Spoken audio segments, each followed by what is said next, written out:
Bobby Gould annoyed a lot of Wales fans during the 90s. A few days after we lost to Orient, the Welsh band Manic Street Preachers released Everything Must Go, their Brit Award-winning masterpiece. During the 4 years Gould was Wales manager, the band offered the FAW money to help pay the wages of a replacement, and they had a pretty public spat with him.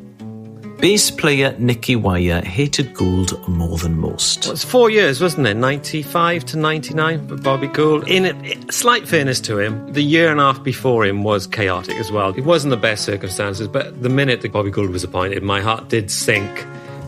Because under Iarth, it did seem... We might not have been like the creme de la creme, but we did seem pretty professional. And, you know, there was a really good system that we played. And you knew what you were going to get every game. And it just seemed like we were going for the kind of joker in the pack. So straight away, my heart felt really bad. And then there's plenty of managers who've done as bad as him, I would imagine, results-wise, in terms of percentage. But it just seemed like every Wales get-together coincided with something kind of silly and stupid. And at the time, especially towards the end, you'd had the explosion of kind of Welsh music and Welsh culture. You'd have devolution, real optimism in a lot of places in Wales at that point. It did feel like under Gould, the football team was just way behind everyone else. Not just the results, but the whole thing was like a fiasco and an embarrassment. And, you know, wrestling with John Hartson, it all seemed like a really bad version of Wimbledon.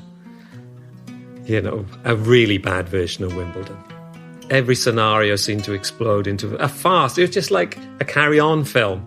There's everything I hate, you know, about that kind of naff culture was exemplified within our football team, and it genuinely didn't seem the players' fault. Under Bobby Gould, I never thought we could beat anyone. I guess that's what I'm saying, including Leyton Orient. Because you can't expect players to come from, you know, Sparky had just gone to Chelsea, I think, hadn't he? And senior players playing really good football, you know, beasts of men, you know, heroes, and imagine turning up to that. And the Orient game was just the apex. It was the crucible of catastrophe. I remember being really confused by it full stop. So God knows what it must have been like for the players, because I just couldn't figure out where this mad idea had been plucked up from. I didn't even know if Orient was still in the league at that point. My thoughts was actually you were really sending in the team to an absolute no-win situation, because all the team would be focused is the big game anyway. It didn't seem any worth at all, other than, I think as some of the players said, a chance of getting injured and, you know, clogged by a 4th division side. So I remember seeing the result on CFAX or wherever, and just thinking that no more. No more, you know, can this ritual humiliation continue. By 1999, the results still weren't coming, and Nicky and the Manics had enough. There were plenty of good players. You still had Saunders, and obviously Mark Hughes, and Bellamy was coming through, and you know, there's still a good quality of top-level players. And yet, every scenario seemed to explode into a farce. 1 second. All right, lads, just... It genuinely didn't seem the players' fault. So we did a Radio 1... It was in Boot Park. Someone had done a big tent in Boot Park, and it was for Radio 1.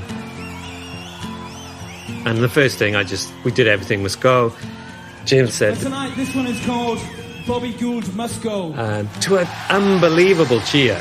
You know, it's there somewhere. You can search it up. And I remember looking at James and went, oh, my God. You know, that song's never been that popular.